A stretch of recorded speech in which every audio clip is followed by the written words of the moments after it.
বাবার প্রেমে গাও গান,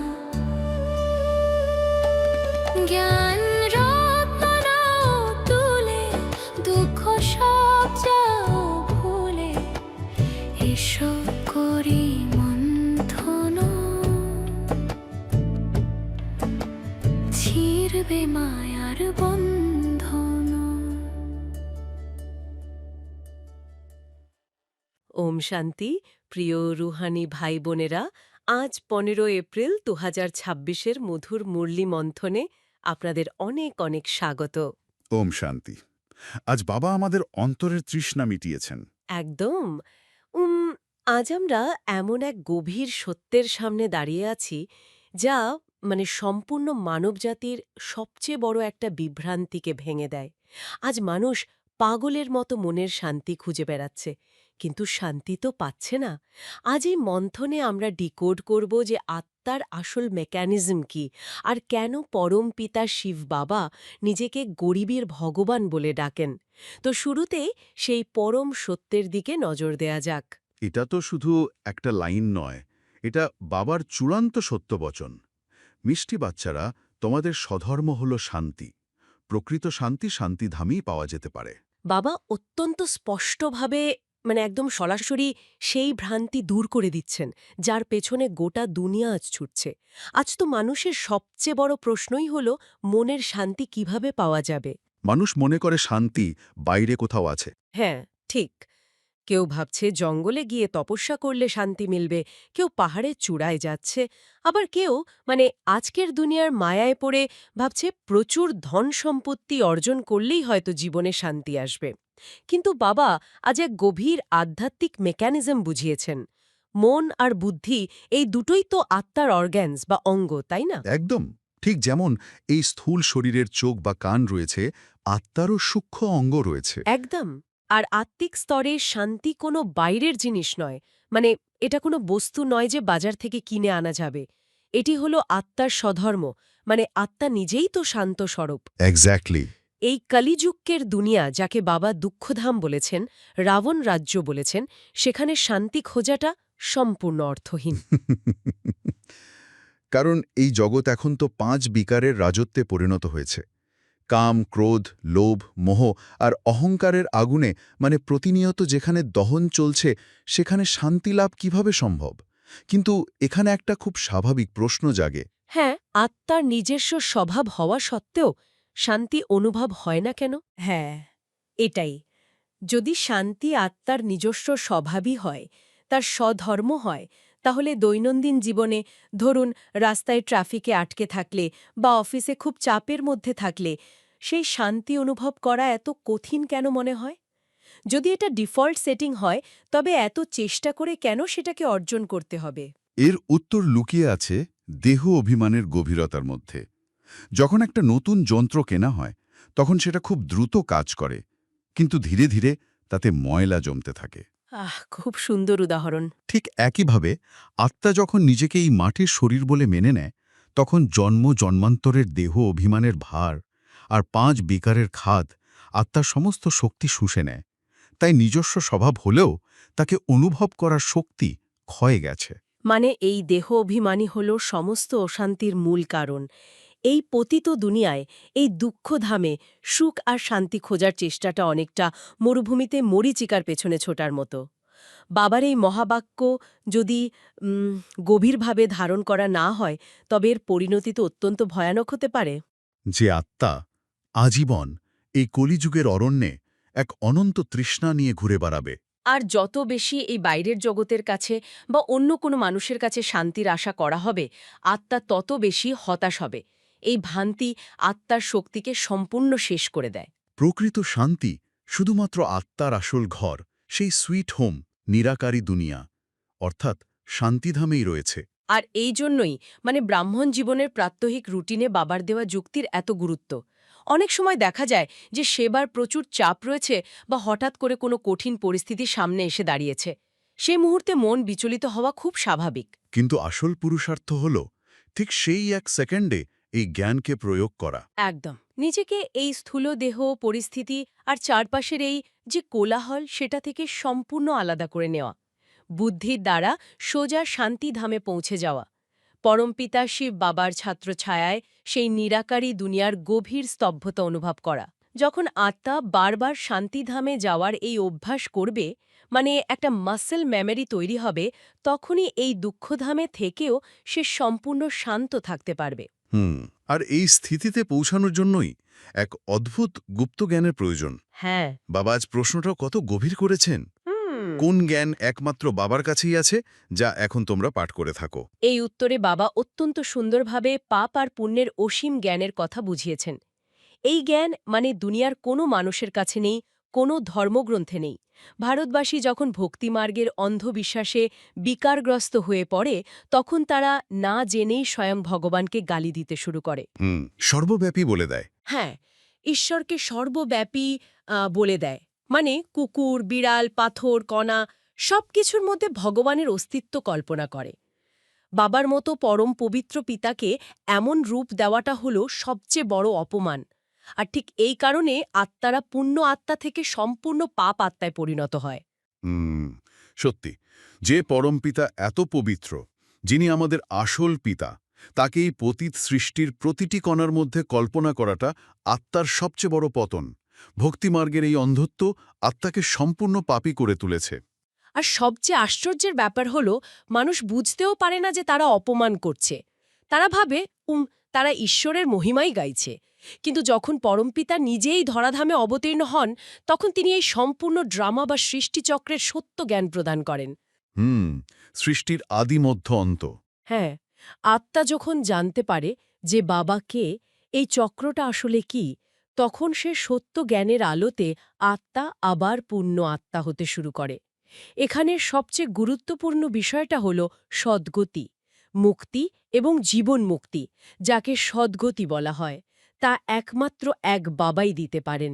কোনো দেহধারী মানুষ কখনো অন্য মানুষকে সদ্গতি দিতে পারে না।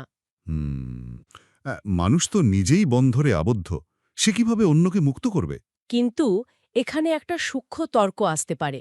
যুগে যুগে মানুষ তো গুরুর কাছেই গেছে মুক্তির আশায়। তারা কি তবে কিছুই পায়নি?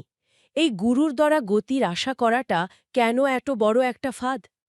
সাময়িক সান্ত্বনা হয়তো পেয়েছে, মনস্তাত্ত্বিক একটা শান্তি হয়তো মিলেছে, কিন্তু জীবনবন্ধনের যে অভিশাপ, কর্মের যে অকাট্য হিসেব, সেই শেকল তো তারা কাটতে পারেনি। কারণ এই সৃষ্টির বিশাল ঝাড়ের বীজ হলেন একমাত্র শিব বাবা। বীজের কাছেই সম্পূর্ণ বৃক্ষের জ্ঞান থাকে, কোনো ডালপালার কাছে নয়। মানুষ গুরুরা তো নিজেরাই এই চক্রের মধ্যে আবদ্ধ। এই সত্যকে অবহেলা করার অর্থ হল নিজেকে অনন্তকালের জন্য অন্ধকারের দিকে ঠেলে দেওয়া। একদম তাই। যদি এই জ্ঞানকে ধারণ না করা হয়, তবে আত্মা বারবার মানুষের কাছে গিয়ে প্রতারিত হবে। মানুষ গুরুর দ্বারা গতির আশা করবে, ভাববে হয়তো কোনো মন্ত্র বা ক্রিয়াকাণ্ড তাকে মুক্ত করবে। কিন্তু বাস্তবে রাবণের এই কারাগারে আত্মা অনন্তকাল ধরে আবদ্ধ থাকবে। তাই পাপ আত্মা থেকে পুণ্য আত্মা হওয়ার আসল যুক্তি বা পদ্ধতি নিয়ে আমাদের খুব গভীর মন্থন করা প্রয়োজন। শুধু জ্ঞান শোনা তো যথেষ্ট নয়। তাকে জীবনে প্রয়োগ করার কৌশল জানতে হবে। হ্যাঁ, প্রয়োগ। এই যুক্তি হল সম্পূর্ণ নাটক বা ড্রামাকে সাক্ষী হয়ে দেখা এবং এক বাবার সাথে বুদ্ধিযোগ নিরন্তর যুক্ত রাখা। সম্পূর্ণ ড্রামাকে সাক্ষী হয়ে দেখা, এই একটি মাত্র অভ্যাস আত্মাকে 1 সেকেন্ডে পবিত্র হওয়ার শক্তি দেয়। এই সাক্ষী ভাব আসলে কিভাবে কাজ করে, একটা উদাহরণ দিয়ে বোঝা যাক। ধরুন, একটা থিয়েটারে বসে নাটক চলছে। মঞ্চে এমন একটা দৃশ্য চলছে যেখানে নায়ক তার সবকিছু হারিয়ে কান্নাকাটি করছে। কিন্তু দর্শক আসনে বসে কি সত্যি সত্যি হাউ হাউ করে কান্না আসে? না, এই স্মৃতির দ্বারাই আত্মা ইমোশনাল রিয়াকশন থেকে নিজেকে বের করে আনতে পারে। যখন বুদ্ধি সম্পূর্ণভাবে ড্রামার প্রতি সাক্ষী ভাবাপন্ন হয় এবং বাবার স্মৃতিতে লীন থাকে, তখনই আত্মা সেই পুণ্য আত্মার স্থিতিতে পৌঁছায় এবং সদ্গতির প্রকৃত অধিকারী হয়। এই সাক্ষী ভাবই বুদ্ধিকে সম্পূর্ণ পাল্টে দেয়। বাবা যখন এই পরশ পাথরের মতো বুদ্ধি আর গরিবের ভগবানের ব্যাপারে বলেন, তখন বোঝা যায় উনি আমাদের কত স্নেহ করেন। বাবার এই স্নেহের গভীরতা পরিমাপ করা সত্যিই অসম্ভব। বাবা আত্মাকে পাথর বুদ্ধি থেকে পরিবর্তন করে পরশ পাথর তুল্য বুদ্ধি তৈরি করার এক ঐশ্বরিক প্রক্রিয়া চালাচ্ছেন। পরশ পাথরের বৈশিষ্ট্য তো আমরা জানি, সে যাই স্পর্শ করে তা সোনায় পরিণত হয়। সত্যযুগ থেকে ত্রেতাযুগ পর্যন্ত যখন ভারত সুখধাম ছিল, তখন আত্মারা ঠিক এমনই পরশ পাথর ছিল। তাদের সংস্পর্শে আসা প্রকৃতি থেকে শুরু করে সব কিছুই পবিত্র এবং সুখদায়ক ছিল। কিন্তু এরপর জন্ম জন্মান্তরের চক্রে ঘুরতে ঘুরতে দাপর এবং কলিযুগে আত্মাতে খাদ বা ওই অ্যালয় মিশতে শুরু করে। ঠিক যেমন খাঁটি সোনার গয়না তৈরি করতে গেলে তাতে কিছুটা খাদ মেশাতে হয়। আত্মাও যখন এই সৃষ্টিচক্রের নাটকে অভিনয় করতে আসে, জন্মজন্মান্তরের যাত্রায় ধীরে ধীরে তাতে বিকারের খাদ মিশতে থাকে। দেহ অভিমানের খাদ। হ্যাঁ, আর এই খাদই আত্মার আসল জৌলুস কেড়ে নেয়, বুদ্ধিকে ধীরে ধীরে পাথর করে দেয়। আর পাথরের বৈশিষ্ট্য হল সে কিছু গ্রহণ করতে পারে না, মানে সংবেদনশীলতাহীন হয়ে পড়ে। পাথরের ওপর জল ঢাললে সেটা তো পিছলে পড়ে যায়, ভেতরে ঢোকে না। ঠিক একইভাবে বিকারগ্রস্ত আত্মা ঐশ্বরিক সত্যকে গ্রহণ করার ক্ষমতা হারিয়ে ফেলে। বাবা যতই গভীর জ্ঞান দিন না কেন, পাথর বুদ্ধিতে সেটা প্রবেশ করে না। আর এই কারণেই বাবা আরও একটি চমৎকার কথা বলেছেন। তিনি নিজেকে গরিবের ভগবান বা গরিবে নওয়াজ বলেছেন। এই দুনিয়ায় যারা অত্যন্ত বিত্তবান বা ধনী, তাদের এই নশ্বর জগতের সম্পদের প্রতি এক তীব্র নেশা থাকে। হ্যাঁ, তারা মনে করে এই দুনিয়ার ধন সম্পত্তি, বড় বড় অট্টালিকা আর বিলাসবহুল জীবনই হলো তাদের স্বর্গ। কিন্তু এখানে একটা ব্যাপার খুব খটকা লাগে। মানে কি, এই আধ্যাত্মিক পথে চলতে গেলে বা বাবার জ্ঞান বুঝতে গেলে স্থূল ধন সম্পদ থাকাটা কি একটা বাধা? টাকা থাকলেই কি আত্মা পাথর হয়ে যায়, আর গরিব হলেই কি সোনা হয়ে যাবে? না, বাবার কাছে স্থূল ধনের কোনো হিসাব বা গুরুত্ব নেই, কিন্তু ধনের যে অহংকার, যে অভিমান আর নেশা, সেটাই আত্মাকে পাথর করে রাখে। অহংকার। বিত্তবানদের এখানেই নেশা থাকে, আর এই অহংকারের কারণে আধ্যাত্মিক জ্ঞানে উচ্চ পদ প্রাপ্ত করার যে ঐশ্বরিক সুযোগ বাবা দিচ্ছেন, তা তারা গ্রহণ করতে পারে না। তাই উচ্চ পদ গরিবরাই পায়, কারণ তাদের ভেতরে শূন্যতা থাকে, সমর্পণ থাকে। একদম পরিষ্কার। এই অহংকারের পরিণতি আত্মার জন্য অত্যন্ত ক্ষতিকারক। যদি আত্মায় জমে থাকা এই খাদ বাবার স্মরণের যাত্রার দ্বারা, মানে নিরন্তর যোগাগ্নির দ্বারা ভস্ম না করা হয়, তবে আত্মা তো কখনোই তার আদি পবিত্র স্বরূপে ফিরে যেতে পারবে না।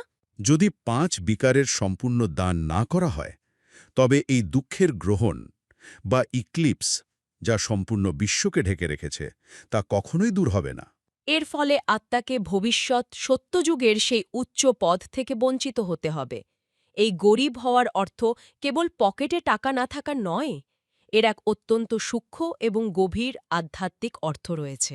ঠিক তাই, ব্রাহ্মণ জীবনে স্থূল ধনের অহংকার হয়তো থাকে না, কিন্তু সূক্ষ্ম অহংকার অনেক সময় খুব গভীরে শিকড় গেড়ে বসে থাকে।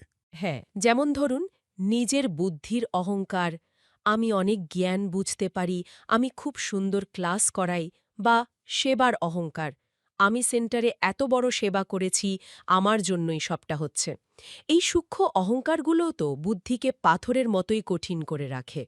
जैसे इंसान आध्यात्मिक पथे गरीब होने का अर्थ होलो ভেতরে সম্পূর্ণ সমর্পণ ভাব নিয়ে আসা। আমার বলতে কিছুই নেই, এই দেহ, মন, বুদ্ধি, ধন সবই বাবার। মানে যখন একটা পাত্র সম্পূর্ণ খালি হয়, তখনই তো তাতে নতুন কিছু ঢালা সম্ভব।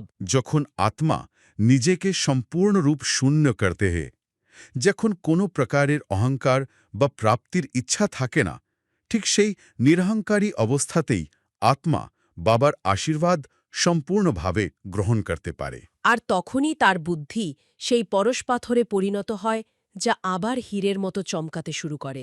এই সমর্পণ ভাবই আত্মাকে পরশপত্থর বানায়। ড্রামা কো না সমঝনে পর ভি মানুষ আজীবন দুঃখী হি থেকে যাতা হ্যায়। হিস্ট্রি এবং জিওগ্রাফির এই অদ্ভুত চক্র, যা বাবা ছাড়া আর কেউ বোঝাতে পারে না। একদম। কিভাবে সেই স্বর্ণযুগের ভারত আজ এই পতিত অবস্থায় এসে দাঁড়িয়েছে, তা এক বিশাল রহস্য, যা এখন বাপদাদার কৃপায় আমাদের সামনে জলের মতো পরিষ্কার। আত্মা যখন এই সম্পূর্ণ চক্রকে বুদ্ধি দিয়ে উপলব্ধি করে, তখন সে স্বতঃস্ফূর্তভাবেই এই পুরনো দুনিয়া থেকে বৈরাগ্য প্রাপ্ত করে। তখন শান্তি খোঁজার জন্য আর বাইরে ছুটতে হয় না, কারণ সে বুঝে যায় শান্তি তো তার ভেতরেই আছে, তার মিষ্টি বাবার কাছে আছে। মিষ্টি মিষ্টি হারানিধি বাচ্চাদের প্রতি মাতা পিতা বাপদাদার স্মরণের স্নেহ আর সুপ্রভাত। বাবার এই ভালোবাসার শক্তি নিয়েই চলুন ধারণার দিকে এগোই। কখনো কি মনে হয়েছে যে আমি তো এমনিতে খুব শান্ত প্রকৃতির একজন মানুষ, কিন্তু ওই বদমেজাজি বস বা অবাধ্য সন্তানের জন্য সামান্য একটু রাগ তো নিজের পকেটে রাখতেই হয়, প্রায়শই মনে হয় এটা। তাই না? মানে মনে হয় যেন এই একটুখানি রাগ বা একটুখানি কড়াকড়ি আমাদের ইমার্জেন্সি অস্ত্র। কিন্তু যদি বলি এই সযত্নে লুকিয়ে রাখা ইমার্জেন্সি রাগটাই আমাদের ভেতরের সমস্ত শান্তি জ্বালিয়ে দিচ্ছে, জ্ঞান তো শুনলাম, কিন্তু বাবা বলেন ধারণাই হলো আসল পুরুষার্থ। একদম সত্যি কথা। আজকের আলোচনার মূল উদ্দেশ্য হল বাবার শ্রীমতকে শুধুমাত্র বুদ্ধিতে না রেখে আমাদের দৈনন্দিন কর্মজীবনে কিভাবে ধারণ করতে পারি তার গভীর অন্বেষণ করা। প্রতিদিন আমরা অনেক আধ্যাত্মিক কথা শুনি, কিন্তু যখন বাস্তবের মাটিতে পা রাখি তখন পরিস্থিতি অনেক সময় আমাদের পরীক্ষা নেয়। আর ঠিক সে কারণেই বাবা আজ আমাদের খুব গভীর বিধি শিখিয়েছেন। বাবার শ্রীমতের ধারণার জন্য মুখ্য সার যদি আমরা খুব সূক্ষ্মভাবে দেখি, প্রথম পয়েন্টেই পবিত্রতার কথা বলা হয়েছে। আচ্ছা, মানে সেই চিরচেনা পবিত্রতার কথা? হ্যাঁ, বলা হয়েছে বাবার কাছ থেকে জীবন মুক্তির উত্তরাধিকার নেওয়ার জন্য অবশ্যই পবিত্র হতে হবে, আর ড্রামার জ্ঞানকে বুদ্ধিতে রেখে এই দুঃখধামে থেকেও দুঃখ থেকে মুক্ত হতে হবে। দুঃখধামে থেকেও দুঃখমুক্ত, কথাটা শুনতে খুব মধুর লাগে। হ্যাঁ, আর দ্বিতীয় অংশে আজ বাবা বলেছেন ধন সম্পদ বা বিত্তবান হওয়ার নেশা ত্যাগ করে দেহী অভিমানী থাকার পুরুষার্থ করতে হবে। দেখুন, এই কথাগুলো তাত্ত্বিকভাবে তো চমৎকার, কিন্তু বাস্তবের মাটিতে এর প্রয়োগ করাটা মানে এটা একটা বিশাল চ্যালেঞ্জ বলে আমার মনে হয়। চ্যালেঞ্জ তো বটেই। আপনি কোন দিকটার কথা ভাবছেন? ধরুন আমাদের কর্মক্ষেত্রের কথা। অফিসে আমি দিনরাত এক করে একটা বড় প্রজেক্ট শেষ করলাম, হুম। আর মিটিংয়ে অন্য একজন সহকর্মী খুব সুন্দর করে সেই পুরো কাজের ক্রেডিট নিজে নিয়ে নিল। আচ্ছা, এটা তো খুব সাধারণ একটা ঘটনা আজকালকার দিনে। সেটাই তো, সেই মুহূর্তে ভেতরে যে একটা তীব্র হতাশা বা রাগ তৈরি হয়, সেটা তো খুব স্বাভাবিক।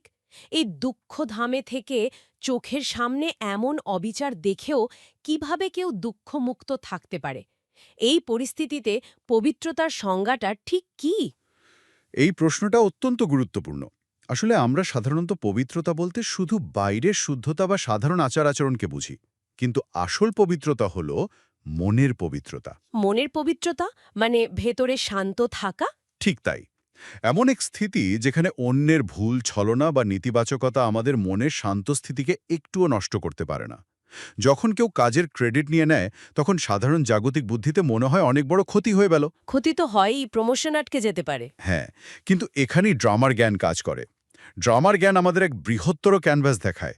এই বিশাল বিশ্বনাটকে প্রতিটি আত্মার নিজস্ব পার্ট বা ভূমিকা আছে, আর প্রত্যেকের কর্মের হিসাব সম্পূর্ণ আলাদা। মানে আপনি বলছেন যে ওটা ওর কর্ম? একদম। কেউ যদি ছলনা করে, সেটা তার কর্ম, কিন্তু আমি যদি সেই ছলনার প্রতিক্রিয়ায় ভেতরে রাগ, ক্ষোভ বা দুঃখ তৈরি করি, তাহলে আমি আমার নিজের পবিত্রতা নষ্ট করলাম। দাঁড়ান দাঁড়ান, আমাকে এখানে একটু আপত্তি জানাতে হচ্ছে। ড্রামার জ্ঞান মানে কি তাহলে আমরা সব অন্যায় নীরবে মেনে নেব? না, বিষয়টা ঠিক তা নয়। কেউ আমার ক্রেডিট নিয়ে গেলে আমি কি কিছুই বলবো না? এই নিষ্ক্রিয়তা কি ঠিক? মানে কেউ অন্যায় করলে? না না, ড্রামা আমাদের কখনোই নিষ্ক্রিয় হতে বলে না। হাত গুটিয়ে বসে থাকাটা আধ্যাত্মিকতা নয়। তাহলে ড্রামার জ্ঞান মানে হল পরিস্থিতির সঠিক মূল্যায়ন করে নিজের মানসিক স্থিতি নষ্ট না করে সঠিক কর্মটি করা। কর্মক্ষেত্রে আপনার যা বলার, সত্যের পক্ষে যা দাঁড়ানোর, তা আপনি অবশ্যই দৃঢ়তার সাথে করবেন। আচ্ছা, মানে প্রতিবাদ করব, কিন্তু রেগে গিয়ে নয়। ঠিক ধরেছেন। ভেতরে কোনো তিক্ততা বা দুঃখ ছাড়া। যখন আমরা বুঝব যে এই বিশ্ব নাটক এক নির্ভুল নিয়মে চলছে, তখন আমরা ভেতরে শান্ত থেকে বাইরে পরিস্থিতি সামলাতে পারি। আর জানেন, এই স্থিতিটাই আমাদের দেবতা তৈরি করে। দেবতা মানে ডিএটি? হ্যাঁ, দেবতা মানেই তো যার মধ্যে নেওয়ার কোনো আকাঙ্ক্ষা নেই, সে শুধু দিতে জানে। যখন আমরা দুঃখের প্রতিক্রিয়া হিসেবে দুঃখ না দিয়ে শান্ত থাকি, তখনই আমরা সত্যিকারের পবিত্রতা ধারণ করি। মানে ভেতরের স্থিতি অটুট রেখে বাইরে কর্ম করা, এই ব্যাখ্যাটা সত্যিই দৃষ্টিভঙ্গি পাল্টে দেয়। কিন্তু এই স্থিতি ধরে রাখা তো এক বিশাল সাধনার ব্যাপার। তা তো বটেই।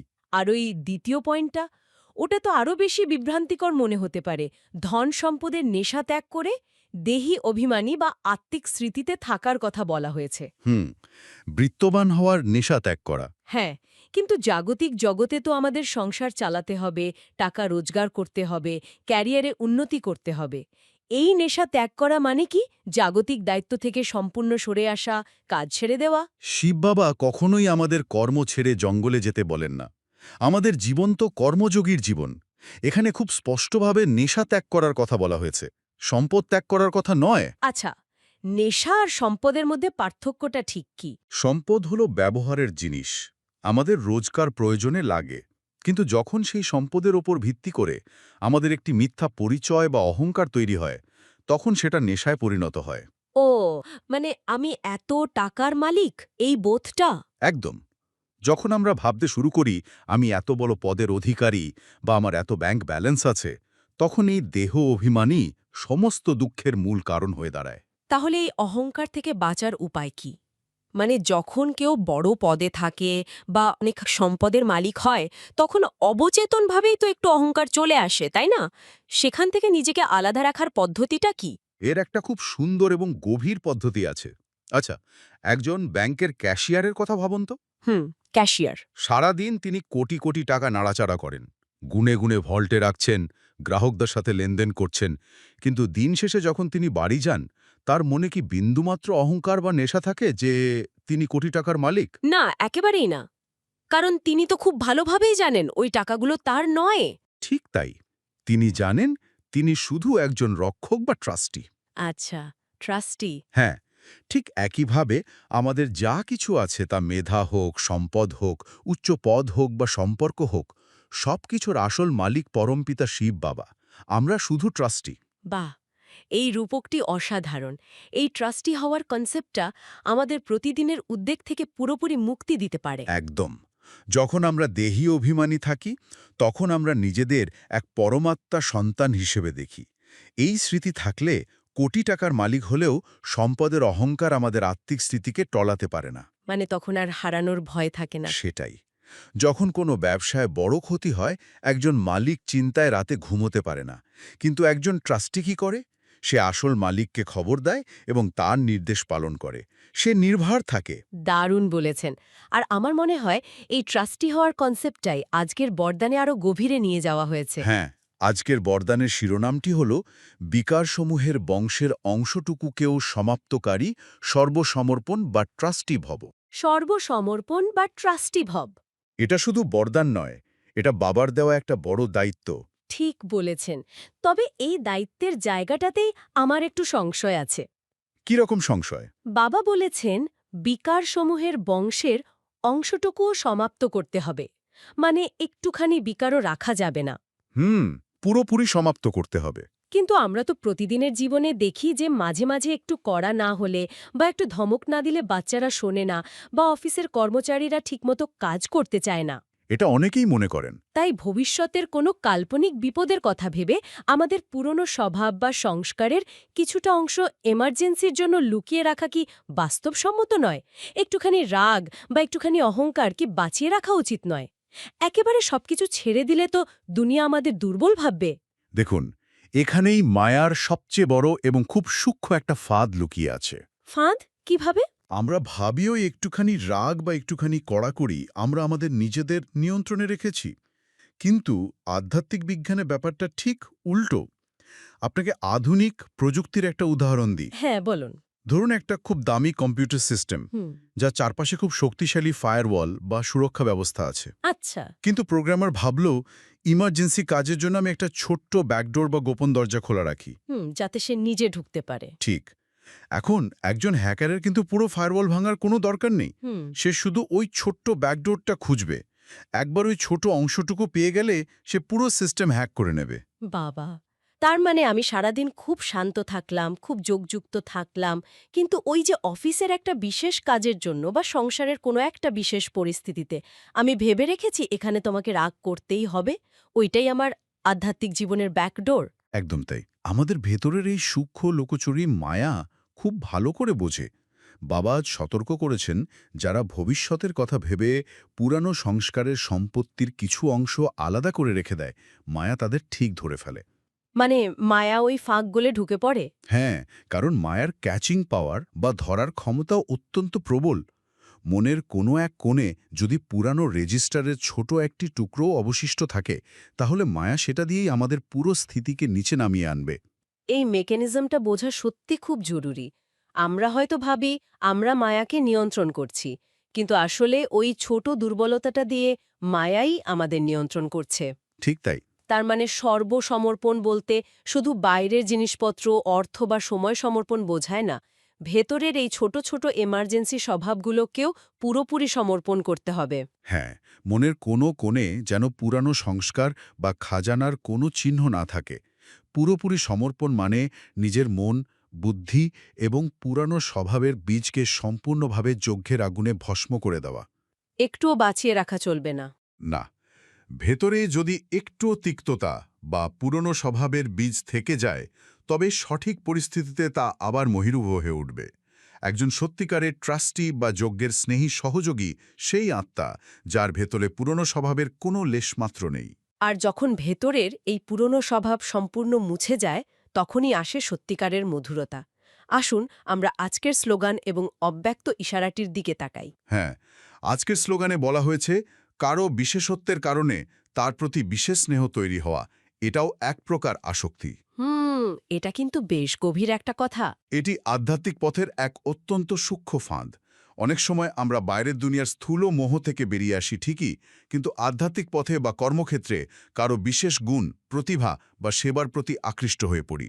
এটা একটু অবাক করার মতো নয় কি? কেন বলুন তো? মানে আমরা তো একে অপরের গুণের প্রশংসা করতে শিখি। কারো ভালো কাজ দেখলে আমাদের তার প্রতি একটা সম্মান বা স্নেহ তৈরি হয়। এটা দোষের কেন হবে?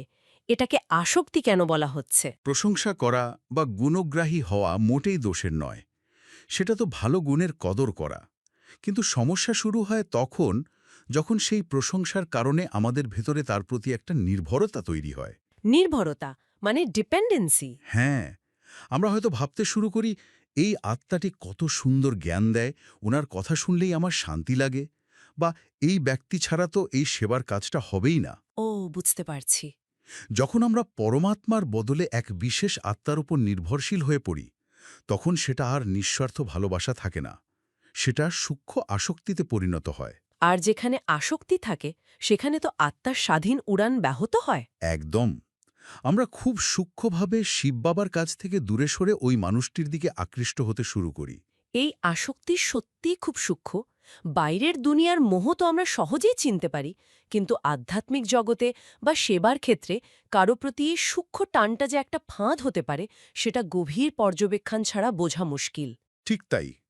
আর এই জন্যই অব্যক্ত ইশারাতে বাপদাদা আমাদের সম্পূর্ণ ভিন্ন এক স্থিতির দিকে ইঙ্গিত করেছেন। কি বলা হয়েছে সেখানে? মহান হওয়ার জন্য মধুরতা এবং নম্রতার গুণ ধারণ করতে বলেছেন। বলা হয়েছে, মধুরতাই হল মহানতা। এর ফলে মন ও মুখের তিক্ততা সমাপ্ত হয়ে যায় এবং ক্রোধের অগ্নি শীতল হয়ে যায়। বাপদাদা সবাইকে শীতল দেবতা বানাতে চান। এই ইশারার সাথে আমাদের আগে ট্রাস্টি হওয়ার বরদানের এক অপূর্ব সংযোগ রয়েছে। কিভাবে? দেখুন, যখন আমরা বিকারের বংশের অংশটুকুও সমাপ্ত করি, অর্থাৎ ভেতরে যখন কোনো প্রকার আসক্তি, রাগ বা অহংকারে ছোট টুকরো বাঁচিয়ে রাখি না, তখনই আমাদের ভেতর থেকে সমস্ত তিক্ততা দূর হয়। হ্যাঁ, কারণ তিক্ততা তো তখনই আসে যখন আমাদের প্রত্যাশা অনুযায়ী কিছু হয় না। একদম। অথবা যখন আমাদের সূক্ষ্ম অহংকারে বা আসক্তিতে আঘাত লাগে। কিন্তু যখন আমরা সম্পূর্ণ সমর্পিত ট্রাস্টি হয়ে যাই, তখন কোনো মানুষের প্রতি বা পরিস্থিতির প্রতি আমাদের আর মোহ থাকে না। তখন মন ও মুখ থেকে প্রাকৃতিকভাবেই মধুরতা ঝরে পড়ে। আর এই মধুরতাই হল সেই শীতল জল, যা বর্তমান জগতের চারপাশের ক্রোধের আগুনকে নিভিয়ে দেয়। আর চারদিকে মানুষ ছোট ছোট কারণে রেগে যাচ্ছে, অধৈর্য হয়ে পড়ছে। এই আগুনের মধ্যে বাপদাদা আমাদের শীতল দেবতা বানাতে চান। একজন শীতল দেবতা তিনি নন, যিনি শুধু বাইরে থেকে চুপচাপ থাকেন, কিন্তু ভেতরে জ্বলতে থাকেন। না, সেটা তো দমন করা হলো। ঠিক, একজন শীতল দেবতা হলেন সেই আত্মা যার ভেতরে শান্তির এক অফুরন্ত ঝর্ণা বইছে, যার মুখচ্ছবি মিষ্টি, যার সান্নিধ্যে এলে, যার শুধু একটি দৃষ্টি বা দুটি মধুর বাক্য শুনলে অশান্ত ও তৃষ্ণার্ত আত্মারা এক গভীর তৃপ্তি অনুভব করে। আমাদের এই স্মৃতি সর্বদা জাগ্রত রাখতে হবে যে আমরা হলাম পরশ পাথর। আমাদের সংস্পর্শে যে আসবে তার ভেতরের লোহা সদৃশ পুরানো সংস্কারগুলো যেন আমাদের মধুরতার পরশে সোনায় পরিণত হয়। আমাদের কথা, আমাদের দৃষ্টি যেন এতটাই শক্তিশালী হয় যা অন্য আত্মার ভেতরের ঘুমন্ত দেবত্বকে জাগিয়ে তুলতে পারে। আর এটা তখনই সম্ভব যখন আমরা নিজেদের ভেতরটাকে সম্পূর্ণ খালি করে, সমস্ত ব্যাকডোর বন্ধ করে বাবার শক্তিতে ভরপুর করে তুলব। এই আলোচনা সত্যি আমাদের চিন্তার অনেকগুলো নতুন দরজা খুলে দিল। কিন্তু এই গভীর অনুভূতির জগতে প্রবেশ করার ঠিক আগে আসুন আমরা একটা প্রশ্ন নিয়ে একটু ভাবি। কি প্রশ্ন? যদি আমরা সত্যি ট্রাস্টি হই, যদি আমাদের শরীর, মন, ধন সবকিছুর মালিক শিব বাবা হন, তাহলে আজ আমাদের ভেতরে যে চিন্তা, যে স্ট্রেস বা যে উদ্বেগ কাজ করছে, সেটার আসল মালিক কে? যদি সবকিছু বাবার হয়, তাহলে কি আমাদের যাবতীয় স্ট্রেস বা ভয়গুলো বাবার নয়? তাহলে কেন আমরা সেই বোঝা আজও বয়ে বেড়াচ্ছি? তো আজ বাবা আমাদের মন ও বুদ্ধিকে পরশ পাথর বানানোর স্মৃতি দেওয়ালেন এবং শেষে বিকারের অংশটুকু সমাপ্ত করে ট্রাস্টি হওয়ার বরদান দিয়ে বিদায় নিলেন। আসুন এই সমস্ত বোঝাকে বাবার কাছে সমর্পণ করে আমরা কিছুক্ষণের জন্য এক পরম শান্তির জগতে প্রবেশ করি। ওম শান্তি। বাইরের সমস্ত কোলাহল, সংসারের সমস্ত দায়িত্ব থেকে মনকে সম্পূর্ণ গুটিয়ে নিই। আমি এক জ্যোতির্বিন্দু আত্মা, ভ্রুকুটি সিংহাসনে বিরাজমান এক শান্ত স্বরূপ আত্মা। আমার সামনে পরমপিতা শিব বাবা, এক দিব্য জ্যোতির সাগর। বাবার থেকে পবিত্রতার এক উজ্জ্বল শ্বেত শুভ্র কিরণ সরাসরি আমার উপর এসে পড়ছে। এই দিব্য কিরণের তেজে আমার ভেতরের সমস্ত পুরানো সংস্কার, অহংকার, রাগের সামান্যতম অংশটুকুও সব কিছু ধীরে ধীরে ভস্ম হয়ে যাচ্ছে। আমার মনের কোনো কোণে আর কোনো পুরানো খাজানার চিহ্ন অবশিষ্ট নেই। মায়ার সমস্ত গোপন দরজা চিরতরে বন্ধ হয়ে গেছে। আমি এখন সম্পূর্ণ সমর্পিত। আমি এক স্বাধীন, আসক্তিহীন ট্রাস্টি আত্মা। আমার চারপাশের সমস্ত দায়িত্ব, সমস্ত সম্পর্ক এখন শিব বাবার হেফাজতে। আমি শুধু নিমিত্ত। বাবার এই শীতল কিরণ আমাকে এক শীতল দেবতায় পরিণত করছে। আমার প্রতিটি সংকল্পে এখন শুধু মধুরতা আর নম্রতা। এই অনন্ত শান্তির অনুভূতি নিজের মধ্যে ধারণ করে ধীরে ধীরেই এই স্থূল জগতে ফিরে আসি। সত্যি এক অসীম শান্তির অনুভূতি। আসুন বাবার সামনে প্রতিজ্ঞা করি, আমি এক সম্পূর্ণ সমর্পিত ট্রাস্টি আত্মা। কমেন্টে লিখুন ট্রাস্টি। ওম শান্তি। ওম শান্তি।